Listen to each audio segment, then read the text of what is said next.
Bon matin et bon café avec Jésus. Aujourd'hui, on est au psaume 10. Le psaume 10, c'est un psaume qui m'interpelle beaucoup parce que il contient les questions qui taraudent la tête de pas mal de chrétiens. Et ça m'est arrivé à moi aussi. Ça arrive à tout le monde, hein. Deux questions particulièrement. Pourquoi Dieu, tu te caches, ou selon la traduction, tu te tiens éloigné quand j'ai besoin de toi? Et la deuxième question, pourquoi le méchant gagne tout le temps?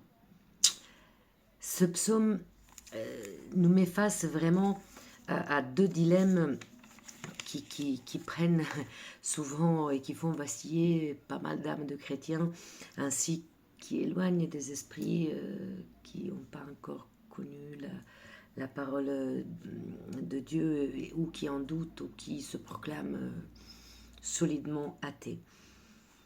Et je trouve que dans ce psaume 10, que je vous invite de prendre sous le nez, il répond à ces questions. Parce qu'il nous dit que Dieu n'est pas aveugle. Hein. Dieu n'est pas aveugle, Dieu il voit. Hein, on le lit au verset 14 et il dit « Mais tu vois bien le malheur et la détresse. » Dieu voit le malheur et la détresse dans nos vies. Dieu voit ce qui cause le malheur et la détresse dans la vie des autres. Et ensuite, il écoute. Oui, il écoute et il entend les besoins de ceux qui le supplient, ceux qui ont besoin de lui.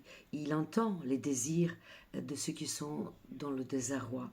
Et on le voit au verset 17. « Mais tu entends, Dieu, le requête des faibles et des souffrants. » Et à la fin du psaume, au verset 18, Dieu va intervenir pour écraser les méchants afin qu'ils ne fassent plus peur aux autres.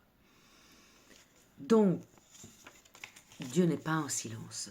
Dieu, il ne se désintéresse pas à nous. Dieu, il nous aime et il a toute l'attention pour nous. Mais Dieu a un temps qui est divinement nécessaire pour qu'il agisse. Et Dieu sait combien j'ai dû l'apprendre, ce temps. Et combien je l'apprends encore aujourd'hui, ce temps qu'il faut attendre que Dieu intervienne, que Dieu fasse ce qui est bon pour nous, parce qu'il n'y a que Dieu qui sait ce qui est bon pour nous. Et pour la suite, à la prochaine.